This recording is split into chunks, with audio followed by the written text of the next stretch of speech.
Today in part 4 of our series, Stories to Live By, we examine the parables of the treasure and pearl. How does the parable of the buried treasure point us to joy? And how does the parable of the pearl of great price enable us to understand joy, eternity, and meaning compared to mere happiness? How do we develop a hunger for joy and escape emptiness? Here's Pastor Seth.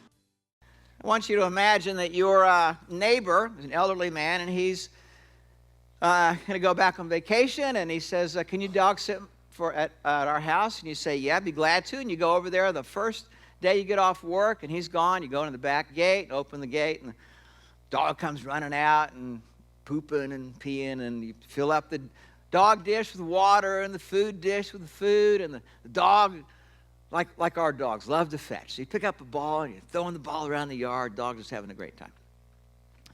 At one point, you pick up the ball and you throw it in the very back corner of the yard, and it gets stuck about this high off the ground in a bush. A bunch of bushes back there, hadn't been cut in a long time. It's kind of scraggly back there. So you go back and you're looking for the ball in the bush, and you stub your toe on something. And you look down, and something hard, the tree root, no. And you kick at it again, and you see something shiny. This time you get down, you bend down, you put back some dirt, and there's a box down there, a metal box. Hey, man, this thing's been in here a long time. You dig up the box, and it's a rusty old box. You try to open it up, and it's kind of that.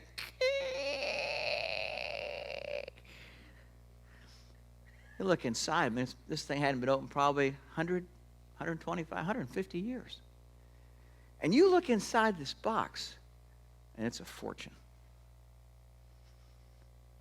Good night. Man, your heart just beating like crazy. I bet the old man doesn't know what's on his property. Oh, my gosh. You close the box. Put it back, cover it up, throw the ball around to the dog a little bit, leave. Well, the guy comes back from vacation. He tells you, Sonny, he said, well, I was back there. I decided I wanted to retire. He said, I got a lot of old friends back there. And you say, what are you going to do with your house? Oh, I'll sell it. I'd be interested in buying it. You would? Yeah. In fact, I really like it. And if we can come up with if you can come up with a fair purchase price, I'll purchase it. We don't have to get any realtors involved, 6% commission, all that stuff. We'll just do it, just you and me. I said, well, that's pretty good. So he came up with a good price, what he thought was a fair price, and you agreed to it. Now, there's just one problem. You said that you would come up with a down payment and that you would pay all the closing costs, but you don't have anything in the bank. Nothing. That's not really a problem. So you go to work. You talk to your landlord and say, I've been renting this place for $2,000 a month, and I really can't afford it anymore. Can I get out of the lease? Landlord says, yeah. You talk to a buddy at work. I said, can I sleep on your couch for a while? Man, what's wrong? Are you down in your luck? No, it's just kind of a long story. I said, yeah, you can sleep on my couch. It's $2,000 a month you just saved. Where else am I going to get some money? Well, you got a little bit in a retirement account. So you go to the bank, you say, I need to cash out my entire retirement account. The guy looks at you like you are a moron. You know how much penalty interest this is going to be? I know. I just got to do it. Okay. Write you a check for that. Then you go back out to your car and you realize, I'm going to have to sell my car. The car's worth a lot of money. But, hey, you'll gladly sell a car. You go home and you think, man, I still got a long way to go to get the money for all this, the down payment and the closing costs. So you go on Craigslist. You put on your living room couch. Living room chairs, including that easy boy. The little coffee table. You put on your dining room table that was your mother's, and the chairs, and the nice china hutch that goes with it, and all your mother's china. Craigslist. Your bedroom, your king-size bed, gone. Nightstand's gone. Dresser, gone. Then you decide that you need to have still not enough money because you have a garage sale. Almost all your clothes are out there. All your sporting goods equipment. You decide to sell your triathlete bike. but you'll gladly do it. At the end of the process, you come up with just enough money for the down payment and the closing costs. You're sitting in that escrow office. You're signing those papers. Everybody you know thinks you have completely lost your marbles or that you're ready to commit suicide. Except you. Your joy is at fever pitch through this whole process. Now, Jesus tells a parable that's remarkably similar to that. Matthew 13:44.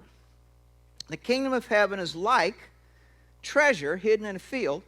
When a man found it, he hid it again, and then in his joy went and sold all he had and bought that field. Now, imagine that there's a guy traveling from town to town, and he's walking through a field on his way to the town, and the crops are maybe like 3 feet high or so, and he stubs his toe on something. Reaches down, kind of irritated, looks at it, something peeking through the ground. Digs around, and he finds something like this that's been buried there. Opens it up. Creak. It is a small fortune in there.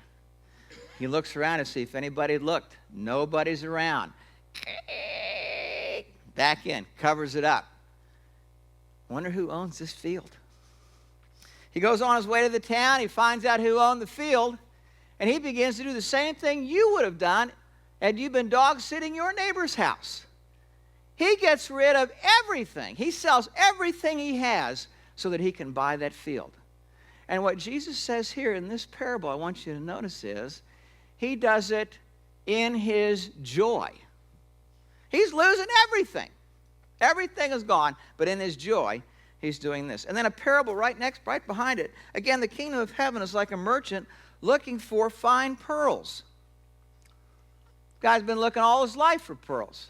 Buys, sells, trades in pearls. When he found one of great value, he went away and sold everything he had and bought it. Now, the same idea is that he found something of far greater value, and he said goodbye to everything he had once valued, but he said goodbye with joy, not remorse. Value and joy. Now, there's one little difference between these two parables that is kind of a fun, intriguing thought. I don't know if it's worth anything. But the first guy, the treasure guy, came across the treasure completely by accident. Never saw it coming. Never saw the value, never saw the joy. It reminds me of C.S. Lewis's book, Surprised by Joy. He never in a million years imagined that joy was rooted in God and your relationship with him. It was one of the just mind-blowing things about becoming a Christian for C.S. Lewis. Surprised by joy. Whereas the merchant in pearls wasn't surprised. He had been looking for this for decades. He had been searching for something that was greater than what he had. And when I thought about that, I thought, I think I've been on both sides of that. I think in one sense, when I became a Christian in college, I was somewhat like the merchant of pearls, where I was searching for something of greater value than I had, and something that would provide more joy than I was experiencing. And at the same time, I was the treasure guy who just stumbled upon it, because the last place I thought it would ever be was in something related to Jesus Christ. Last place. I looked everywhere else except that. And when I discovered that, I was just as surprised as the guy walking through the field. Now, these are the two things that strike me about these parables, is the incredible value that God offers to us and a kind of joy that he offers to us. And that's what I want to ask. What kind of value is he talking about? How does that relate to you and me? And what kind of joy is he talking about? How does that relate to us? Well, the first has to do with value is treasure. What is he talking about? Treasure. What kind of treasure is he talking about? Well, there are some verses in the Bible that describe something of treasure. Isaiah 33:6. He, meaning God, will be the sure foundation for your times. A rich store of salvation and wisdom and knowledge. The fear of the Lord is the key to this treasure. Now, when I think about this, the treasure in one sense is He. But inside that treasure box, if you do, He says, you'll find some specific things in there. The sure foundation for your times. Anybody know what it's like to go through a personal earthquake? When your world gets shaken, you don't know what you're going to do, and your back's against the wall. There have been some times in our home life with Mindy and I where financially, especially when we were younger, we would think, man, I don't know how we're going to pay this. I don't know where the money's going to come from in this. Well, we are over our head.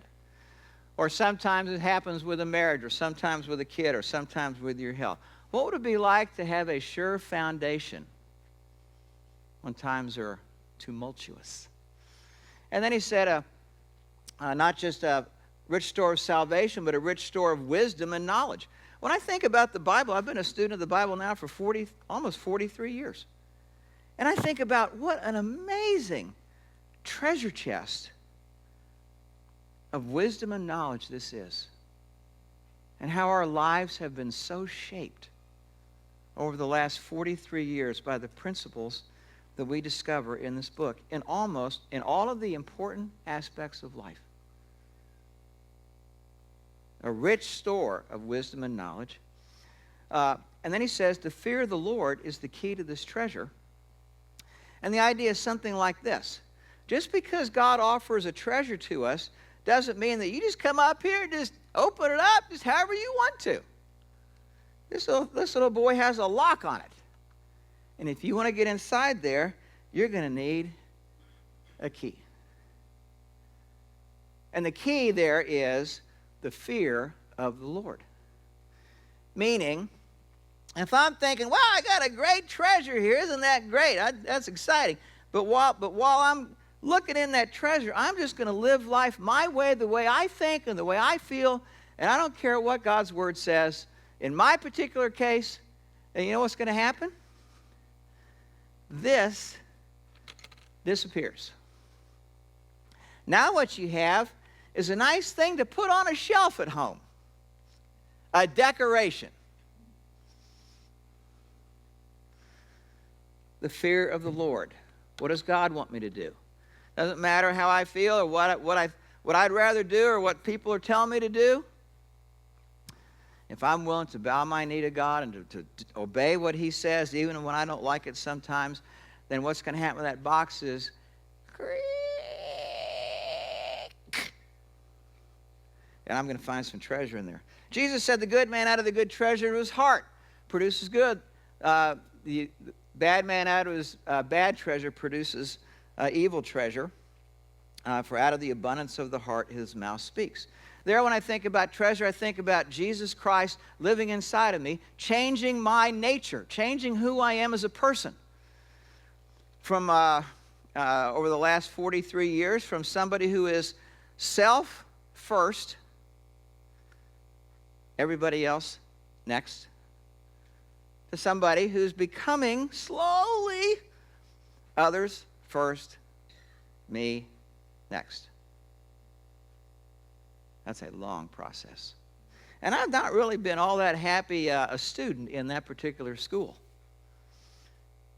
But one of the neat things about it is I can see the treasure inside of me and the treasure that it produces.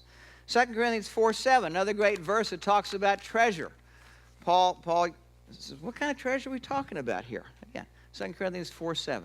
He says, we have this treasure in earthen vessels. Now, what's he talking about here? Well, you and I are the earthen vessels. We're people. Whatever the treasure is, it's inside of us.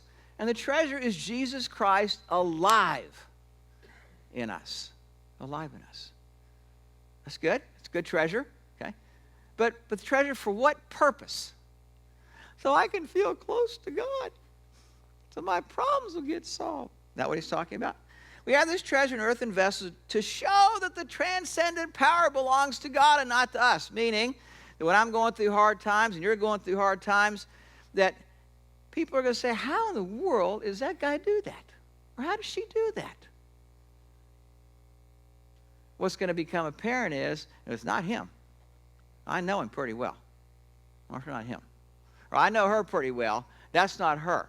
There's something else going on inside of that person that makes them continue to persevere. And then Paul gives 4 examples of catastrophes, the kind of things that generalities that we go through. We are afflicted in every way. There's a lot you can put under affliction. We are afflicted in every way, but not crushed. There's the purpose of the treasure. When you're going through hard times, instead of bowing under that, instead of being crushed by it, there's something that holds you up, endures through that. We are afflicted in every way, crushed, perplexed, but not driven to despair. Times in my life where I'm thinking, somebody asked me a question about something that happens to somebody, and I said, I don't know. I don't know. Can't explain that. Certain mystery about life. I don't know why this happened. I can't explain that. I don't know. Sometimes perplexed. Paul says, but not driven to despair. That's the treasure. The treasure's for that. Afflicted, but not crushed, perplexed, but not driven to despair. Persecuted, but not forsaken. That's pretty obvious. And struck down, but not destroyed. Either I fall flat on my face to my own failure, or I fail through the help of somebody else, or whatever circumstances, but not destroyed. Always carrying in the body of death, the death of Jesus, so that the life of Jesus may also be manifested in our bodies. Now, you see what the treasure relates to here? The treasure isn't so much something that I enjoy in my living room at 5:30 in the morning, or as you and your wife are praying before you go to bed at night. Those are nice times. But this treasure is something different. This treasure it takes you in the hardest times, through the hardest times of life. Or in Luke, this treasure is what changes who you are from the self-centered person that I most normally, naturally am, to somebody very different like Jesus. That's the treasure. Now, second thing here is, what about joy? What kind of joy is he describing that the guy who finds the treasure finds? What kind of joy? And then the joy implied with the pearl salesman. Now, when I think about joy in our Christian world, with writers and pastor folks like me, and even as we sort of bat around that word joy, that is a word that has lots of different nuances of meaning. But we just sort of use the same word as this big umbrella term that implies some things that are true about this kind of joy and some things that are not true about this kind of joy. You follow me on this? Jesus makes a point to say both these guys had a tremendous amount of joy, but it's a particular kind of joy. So when I think about this, well, what kind of joy would this not be? It's not the joy of sitting around and thinking I'm feeling close to God. Now, I like that. That's a good joy, but that's not what is described in these two parables. It's not the kind of joy that, I've had this problem looming over me for so long, and finally God solved it. Well, that's a good joy. I'm all for that, but that's not the kind of joy in these two parables. Well, is it the kind of joy that somehow if I get closer to God, I'm going to have that feeling of immediate satisfaction more often? Well, that's a good thing, but that's not the kind of joy he's talking about in this parable, these two parables. What kind of joy is he talking about in these two parables that comes with the treasure? Romans 15:13 says, may the God of hope.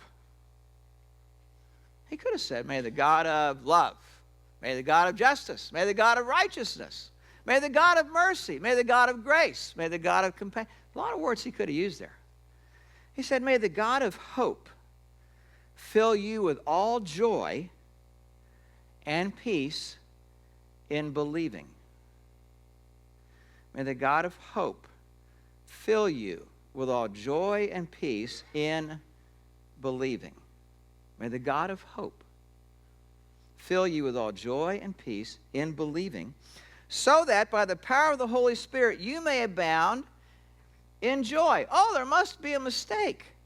Because that says you may abound in hope. I must have messed that up when I sent that in. Or maybe it does say that. You'd expect him to say so that you would abound in joy, but he doesn't. He said that you may abound in hope. In hope. Now, what kind of joy is he talking about here? There are 4 different kinds of joy that I think of that he's describing here, and related to our 2 parables. The first is anticipated joy versus immediate happiness. The joy of anticipation that something better is coming. Now, when I was 14 years old, I was in 9th grade, and we used to have these parties at different houses. And I remember one night being at probably a Friday night at this guy's friend's house. There were about 25 of us in this finished basement, and 10 o'clock came, and parents were coming to pick up all the kids. And my dad was a little bit late, and I walked outside. 10 o'clock night, dark, and he's out on the curb with the car. And we had this little Ford Falcon convertible. I loved that car. And as I'm walking across the lawn, he gets up out of the car. He's standing next to the car on the driver's side. He looks across the car at me and he says, "Hey, Seth." I said, "Yeah." He said, "You want to drive home?"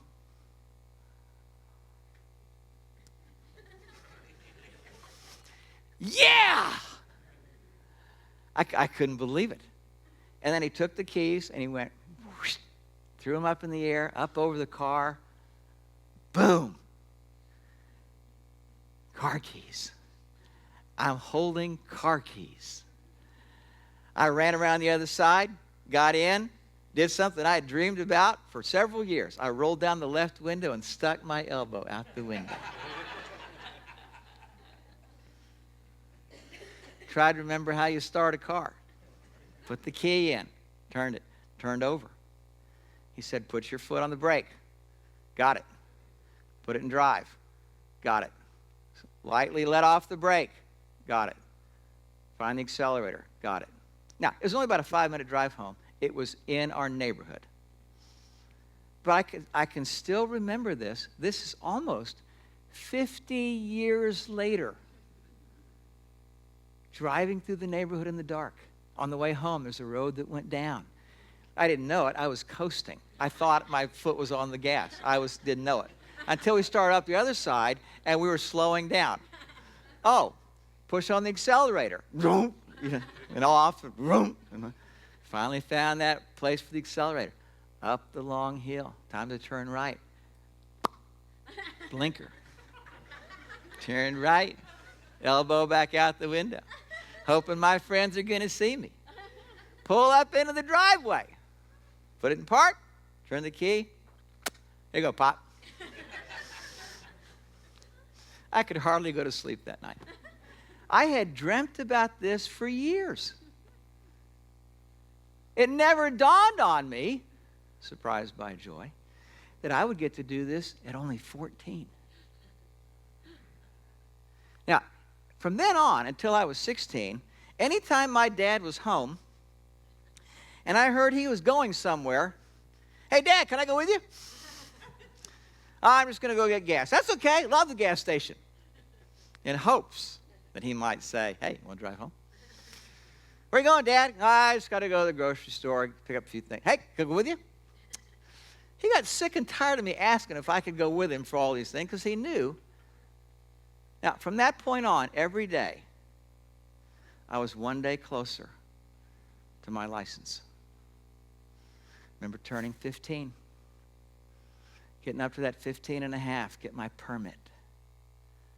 Now, I could drive Mom or Dad, either one in the car. Still waiting for the big 16. Finally got my license. Now, by the time I got my license, I was really happy about driving. But my joy did not start the day I was at the DMV in Texas getting my license.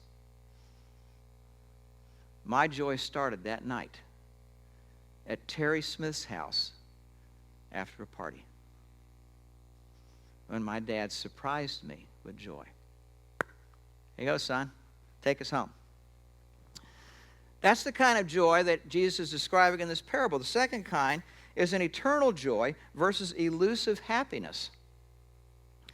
These guys aren't going, oh no, I've got to sell my car. Oh no, I've got to sell my desk. Oh no, I've got to sell my triathlete bike. Oh no, I've got to walk to work. In their joy, they're getting rid of all this stuff. Why? Because of a greater value, treasure.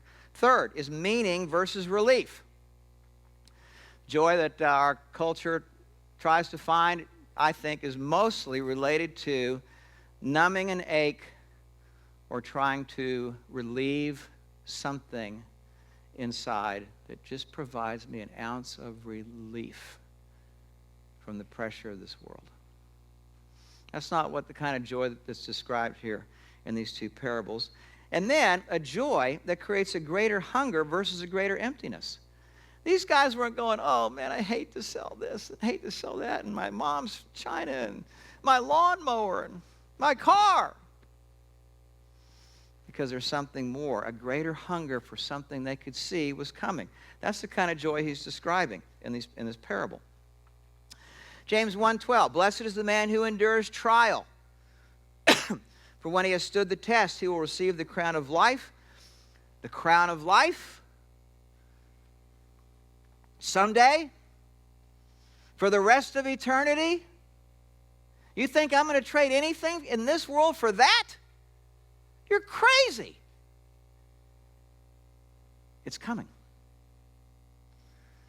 Which God has promised to those who love him. But notice that the joy comes through trial. 2 Corinthians 4:16-18.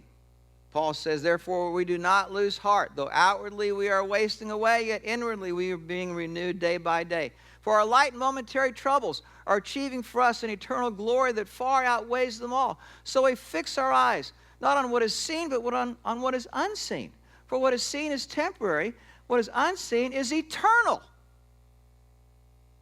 Again, the theme is trials and a coming joy, the anticipation of joy. The Bible calls that hope. When Paul prayed for the Colossians, so from the day we heard of it, we have not ceased to pray for you. He prays 4 things for them. Asking that you may be filled with the knowledge of his will and all spiritual wisdom and understanding, to lead a life worthy of the Lord, fully pleasing to him, bearing fruit in every good work and increasing in the knowledge of God. That's treasure we're seeking. May you be strengthened with all power according to his glorious might. Why? So I can sit back and feel like I've arrived spiritually. Isn't life just dandy?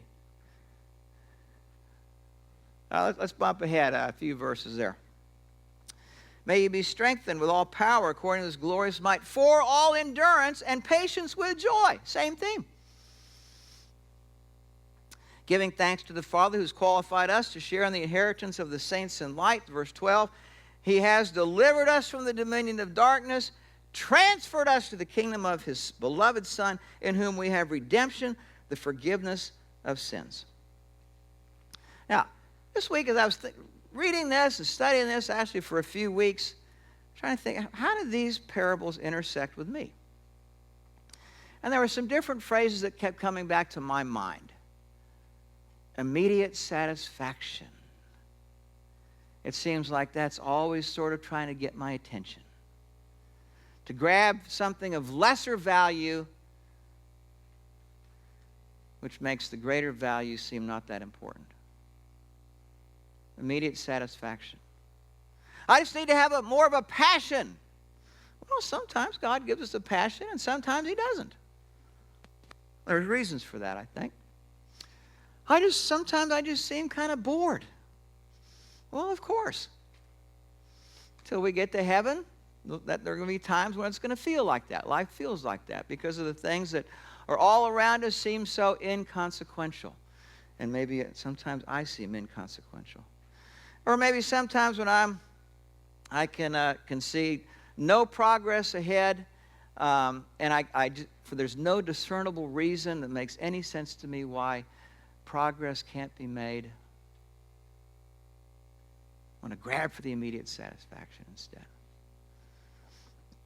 That's like the guy with the pearl saying, well, I did like that pearl, but I'm not willing to let go of my car. I'm not willing to let go of my living room furniture.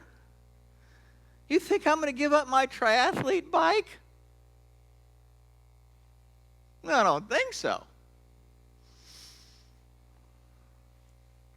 Now, on the back side of your handout, you get the choice. We all get a choice. What is your real treasure? Immediate satisfaction? Want to feel good? Sometimes the immediate satisfaction that we have is the need to be right, the need to be correct, the need to be the person in the know, the need to be the funny person. Sometimes that's our real treasure. And other people pay a price for that. Sometimes it's our spouses and sometimes people at work. A choice. Well, Jesus was teaching and a guy came to him and said, Master, tell my brother to divide the inheritance between him and me. He won't do it. Jesus said to him and to the audience there, he said, who made me the arbiter of this decision? Jesus saw something very different. This man was chasing something of far lesser value. And he said to the group, beware of coveting. Going after some treasure that you think is what I really want, what I really need. At any price, I will have this. Even if God says no. He says, don't do that. That is a big, big mistake.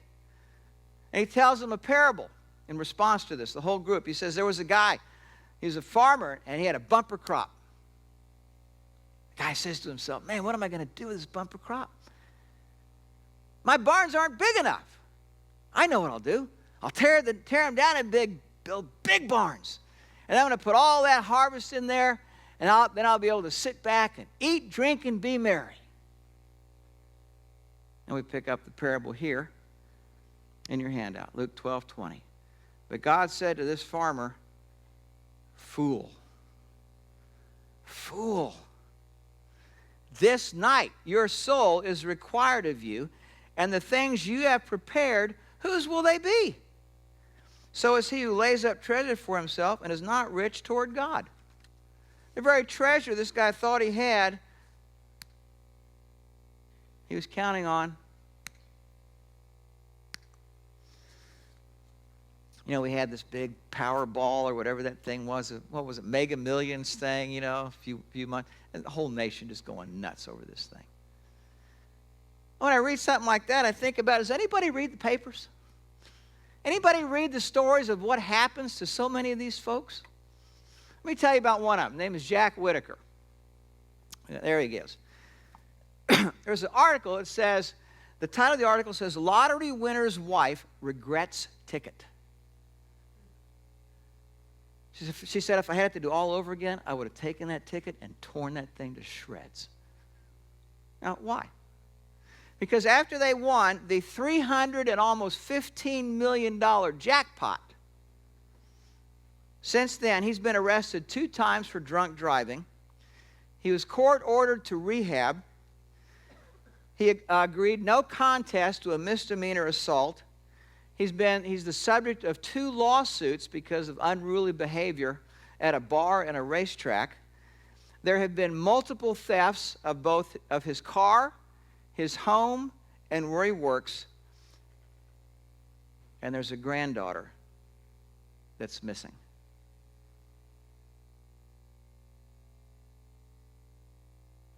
When I think about that, I think about these next verses in your handout. James says, your gold and silver have rusted.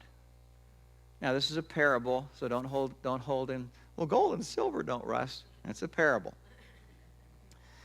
The idea of rust is it's no good anymore. And their rust will be evidence against you and will eat your flesh like fire. It's a parable, allegory, imagery. Fire is the imagery of regret. What did I do? What did I spend my life for? What was I after? And then he says, you have laid up treasure for the last days. And here the imagery is something of final judgment. And the imagery that's being portrayed here in James is something like this. You thought, man, I had all this gold and silver. Look what I had. And the image of you walking up to final judgment. Can't wait to show everybody your gold and silver that you have. You say, everybody, look at this. Look what I'm bringing. And you open it up and suddenly discover something happened to your gold and silver.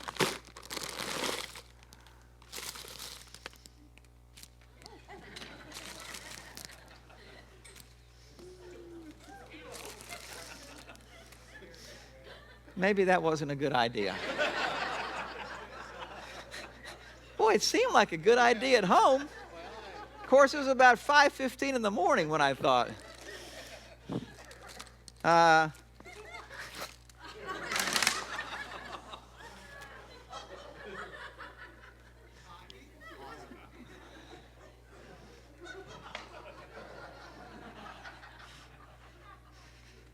What possessed him to do that?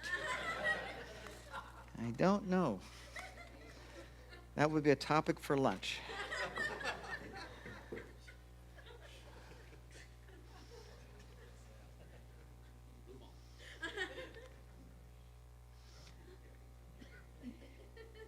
You don't want that to be you.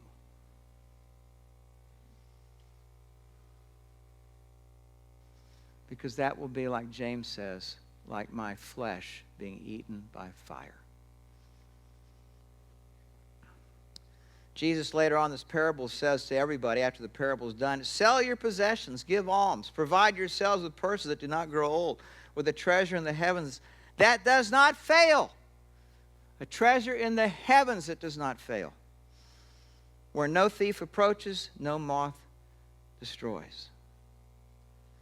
Paul says in 1 Timothy, command those who are rich in this present world not to be arrogant, nor to put their hope in wealth, which is so uncertain, but to put their hope in God, who richly provides us with everything for our enjoyment, present enjoyment.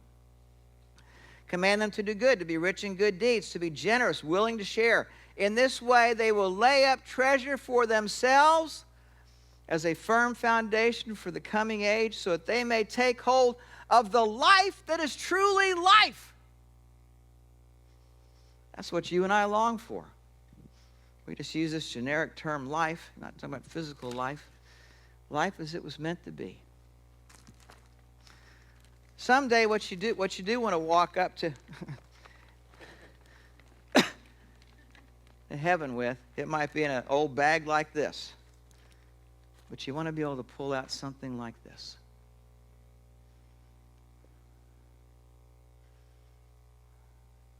It's not going to creak.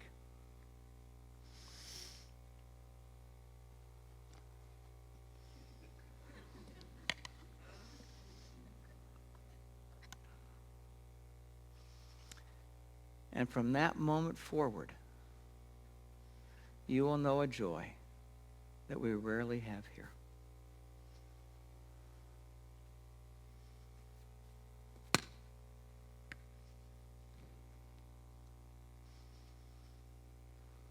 Let's pray together.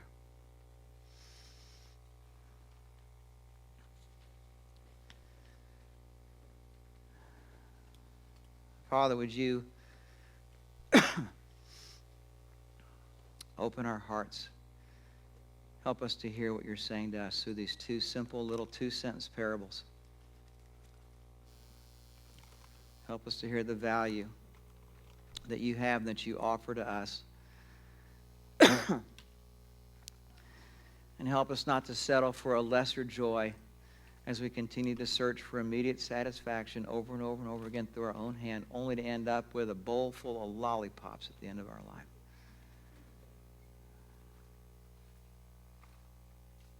Help us to see the immense treasure of who Jesus Christ is and all that comes inside of him and all that you want to do in our lives this side of heaven and all that you have for us to enjoy on that side.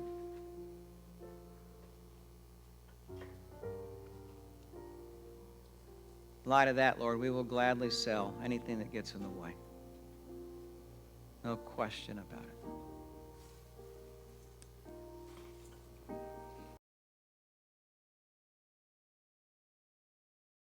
We at Pacific Church of Irvine invite you to join us every Sunday at 9:30. You can also visit our website at pacificchurch.com.